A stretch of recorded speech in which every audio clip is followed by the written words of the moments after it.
If you're okay to just call up and say, hey, I got a cash buyer, they can close quickly, but they need to be like around 100.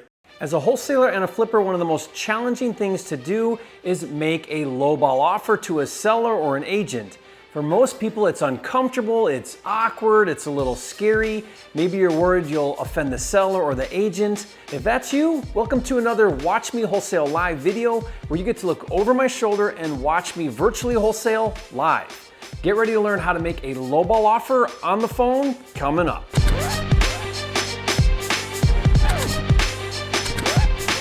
For a limited time, you can get a free copy of Jerry Norton's Motivated Seller Scripts so you can talk to, email, and text sellers with confidence. Download it now at freesellerscripts.com.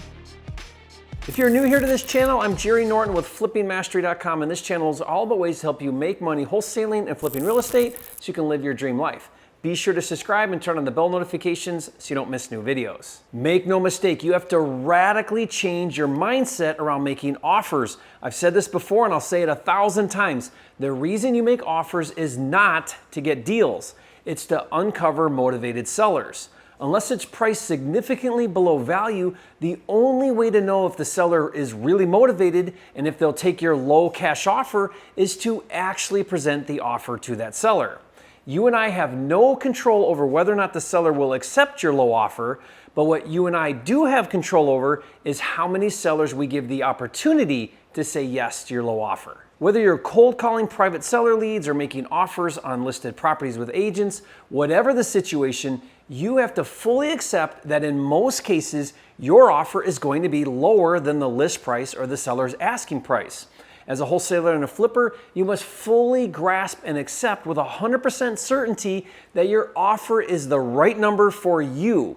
Just because the agent or seller may think differently doesn't change the fact that for you, your offer is the right number. You have the right to get a good deal. You deserve to make a profit. Having said that, there are a few techniques that can really help you make that low offer with confidence. Now, I have 5 rules I try to follow when making offers on the phone, especially lowball offers. Let me review those with you now and then cut to 2 live calls I did where you can actually see this in action. But first, everything I'm going to show you is done virtually or remotely from my home office. Now, if you'd like to learn how to wholesale and flip houses from anywhere without ever seeing the houses in person, get my free flipper kit, which shows you everything you need to know to do your first virtual wholesale deal. Just go to virtualflipperkit.com to download it now. Okay, rule number 1 to making low offers on the phone is a given. You must speak with confidence. If you sound uncertain of yourself or nervous or embarrassed about your offer, it will come through in your tone and the seller or agent will sniff it out immediately. If you have my free scripts, study them until you know them inside and out. If you don't have my scripts, download them now for free. I'll put the download link in the description below for you. Speaking with confidence does take practice. I highly recommend role-playing with someone or just get on the phones and do it over and over until it becomes second nature. The more you do it, the more comfortable you'll get. Rule number 2 to making low offers on the phone is to build rapport. I rarely lead out with my offer because that will more than likely offend them.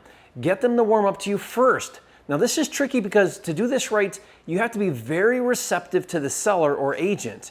If they are impatient, don't waste their time and get to the point. If they are more relaxed and they're more open and friendly, then you can slow down and focus on creating a relationship of trust. Now, I try to match the personality of the other person. If they are very matter-of-fact and not very chit-chatty, then I'll be very matter-of-fact too. Learn how to map the other person. Now, I just did a call, I wish I recorded it, where the seller was really impatient and was loud, and they misunderstood something I said, and they hung up the phone on me.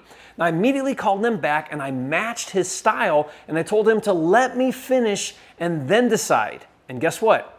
He did. Why? Because I was speaking his language. Now, one of the fastest ways to build trust is to ask questions to get them talking. Things like, tell me about the house, or why are you interested in selling? Or why are you asking that price? Or I'll even ask questions I already know the answer to, such as, so this is a 3-bedroom, correct? When you get other people talking, they naturally are more inclined to open up. Rule number 3 to making low offers on the phone is to build a case for your low offer. Now, the way I do this is I focus on the issues, such as the work that's needed. Point out that it needs a new roof or that the kitchen needs updated, etc. Focus on features that make it less desirable, such as it doesn't have a garage or a basement, or it's not brick, or it doesn't have wood floors, or it's only a 2-bedroom, or it's on a busy road, or it's the wrong school district, or the lot is too small, or whatever issues you can find. Now, obviously this is market specific, but almost every distressed property has something that doesn't make it the most perfect house in the world. Don't be offensive about it, but pointing out the issues builds a reason for making a low offer. The last thing you want is a seller or agent to feel like you're lowballing them without justification, but when you actually use logic for your low offer, it's less offensive and they are much more open to consider it. Rule number 4 to making low offers on the phone is to focus on the value or lack thereof. I will often point out other similar homes in the neighborhood that sold for much lower than their price, or if there are higher priced homes in the neighborhood, I'll point out that the reason they sold for higher was because they were in better condition, or the location was better, or they had some other redeeming qualities. So when I call, I'll have those comps up on my computer and I'll reference them. Using comps to justify your low offer is the most logical thing you can do. And finally, rule number 5 to making low offers on the phone is to focus on the benefits that you offer as an investor. You're an all-cash offer, you can close quickly, and you'll buy it as is. Oftentimes, the seller will take your low offer just for those reasons alone. After following those 5 rules, it's time to make the lowball offer. Assuming the seller already gave their desired number, or if it's an agent and the asking price is much higher than your offer, I'll prep the seller or agent by telling them, I want to make an all-cash offer, but it's significantly lower than their desired asking price. If I'm talking directly to the seller, I'll tell them, I need to be in the ballpark of, and then give them my rounded number, usually a little lower than where I want to end up. Then be quiet and see how they respond. If it's an agent, I'll ask them to give a verbal offer to the seller. This makes it so the agent is much more likely to present your low offer. Okay, so let's cut to 2 calls where you can see this in action. Be sure to look for how I position myself and what I do to make my lowball offers. Good, I'm calling about one of your listings. Do you have a minute? Yes. It's your house on Martin in Roseville? Yes. Okay, I'm an investor just looking at this. I see it's been around a little bit. What's going on with this property? We just had an offer. The buyer was declined because of the income. So. A retail buyer? Yeah. Okay. Yeah, I'm kind of way off, I think, on my numbers, but I was looking at it as for a flip. Yeah, it's probably not going to happen. Yeah. We're getting a lot of activity on it already. On the retail side? The sellers just put some money into it, so fix it up Okay. a little bit. What'd they do? Put in new flooring in the kitchen. Uh-huh. And, basically that's it. Yeah. Is it brick, the white? It's block. Even the house, not just the garage? Yeah. Okay. Block. Basement, it's on a basement too, right? Yes, it does have a basement. But that 1,400, is that because there's an addition off the back, or where's the 1,400 feet? In the kitchen, there's a family room attached. That was an addition? I don't really know. Okay. It's off the back though, right? Yeah. Yep. Okay, because all those homes were originally, 1,000 feet. Yeah. So I was just curious. Fireplace and a family room fireplace. Uh-huh. Gotcha. And then there's a room upstairs in the bungalow? Yes. Okay, so 2 down, 1 up. Is the second bathroom upstairs? No. They Okay. got one in the basement. Oh, okay, so that's the basement. But that 1,400 is not counting basement square foot, is it? No. Okay. Gotcha. Well, yeah, I mean, flips over there are selling for like around 150, but all fixed up. Right. So that put me down, I'd have to buy it. I don't know what the inside looks like because there's no pictures, but I'm guessing I'd go in there and do, kitchen, bath, carpet, paint, all that. Yes, it does need, the kitchen's got a new flooring in it, a wood flooring, so. Like tile, wood floor, yeah. Okay. But the old cabinets. Yeah, uh-huh. Yeah, so this probably isn't going to work for me where I need to be right this minute. If something happens though and it falls through, would you be could you keep in touch with us? Yeah, I'll definitely do that. And side note here, Wayne, is I'm unrepresented, so I don't work with a buyer's agent. So Okay. I'd let you submit offers on your listings on my behalf. Okay.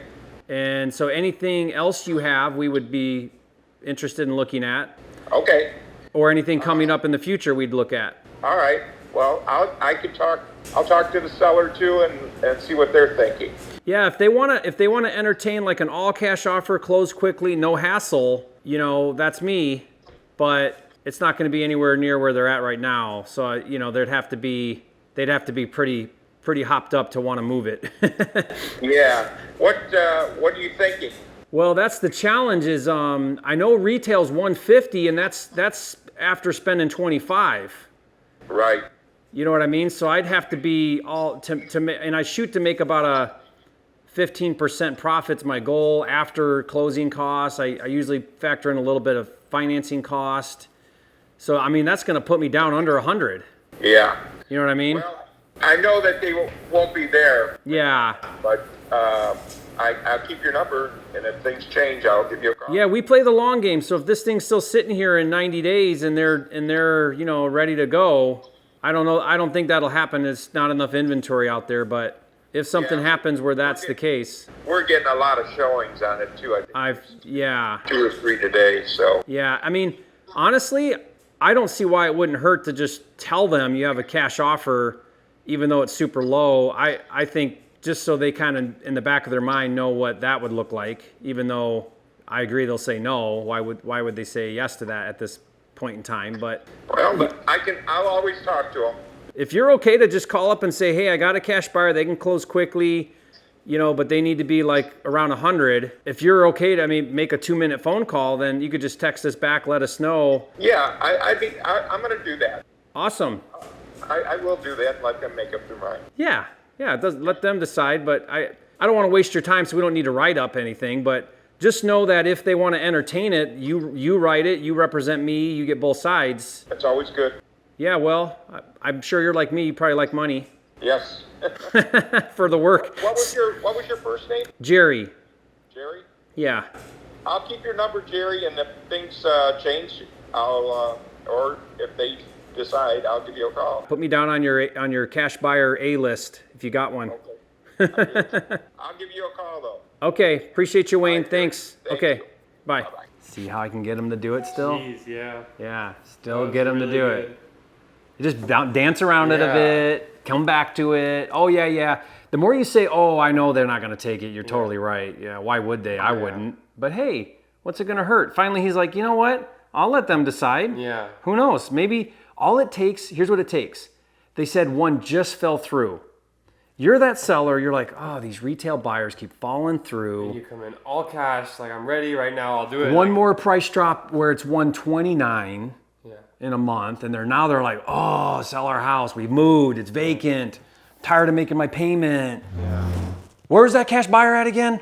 Yeah, hi Nick. My name's Jerry Norton. I'm calling about your listing on Gilbert. Do you have a minute? Sure. So I'm looking at this as from an investor viewpoint. Do you have this priced more for retail? Looks like it's more like looking for a retail buyer. Is that right? Yeah. Okay. I mean, you could still rent, but I mean, it would be if, it's a nice piece of land. There's not really a lot of maintenance on the house. Yeah, maybe a roof. I mean, the roof looks a little old. I'm just looking at the area. I mean, the area's got a ton of like the brick, those nice brick homes that are selling for quite a bit more. I mean, what's your take? Why are you priced down here at 130? Well, I mean, I'm on a slab. I don't have a basement. The house has, it's a smaller home. If you go inside of it, you'll know, like you said, the roof is, it's not there yet, but it's getting there. We're also hoping for a quick sale, so. Yeah. Have you gotten any activity on it yet? A lot of showings? Yeah, and I just listed a couple hours ago, so. Yeah, so you're already getting a lot of calls. A lot of calls. I think you're priced right to move it quick, for sure. Yeah. Do you think they would entertain a cash offer that's a little lower, or do you think they're going to hold out? I think that they definitely look at it. I don't know if they would take it or not. Depends on what else comes in, of course, But yeah, I think the things that are hurting it are not brick, no basement, and only one bath. A lot of those brickers have like a half bath or a second bath. No, I don't need to see it. My policy is kind of like in the areas you farm, make an offer on everything, even if it's pretty low, just because you never know. And what's it hurt to make an offer? I wouldn't ask you to write it up, but maybe just do a verbal. And then if they want to entertain it, we could go there. Like I said, I'm unrepresented, so I'd have you write the offer for me or present the offer for me. Are you going to do an inspection? Yeah, I would probably need an inspection just to get my eyes on it. I wouldn't need to do that unless we're talking about it. You know what I mean? How much are you on? I would need to be down to around 100. Okay. I'll run it by him. I'll run it by him. I'll let you know. Okay, perfect. Yeah, you can just shoot me a text back at that number and just let me know kind of, hey, where they're at, and we'll go from there. Do you got anything else that would be worth looking at? I don't have any other kind of investor specials out there. I will check with my partners and see if they have any. Yeah, if you could, that'd be great, and save my number if anything comes up. I mean, my preference would be we build a long-term relationship, and if you get something that looks like it might be good for an investor, or the seller would be open to a cash offer to close quickly kind of situation. Let me know about it right away. I'll get eyes on it, give you my number, and see if they want to do something before even listing, if possible. Okay. Yeah, that sounds good to me. Thank I you, do. Jerry. And I hope that was helpful to really visualize how to make lowball offers. If you thought that was good stuff, leave a comment and say, Jerry, you are a flipping genius. So to recap, make offers with confidence, build rapport, build a case for your low offer, and focus on the benefits of a cash offer. And here's the cool thing. Do that enough times and you'll land some killer deals. It really is simply a numbers game. Repeat the following. The more offers I make, the more deals I'll get, and the more money I'll make. Ready? Say it with me. The more offers I make, the more deals I'll get, and the more money I'll make. So now I want you to watch me do the same thing where I make a lowball offer on the phone to a private seller so that you can see what that looks like. Watch that now, and if you haven't yet, be sure to subscribe to my channel. This is the #1 channel on YouTube for all things wholesaling and flipping, and I'll see you on the next video.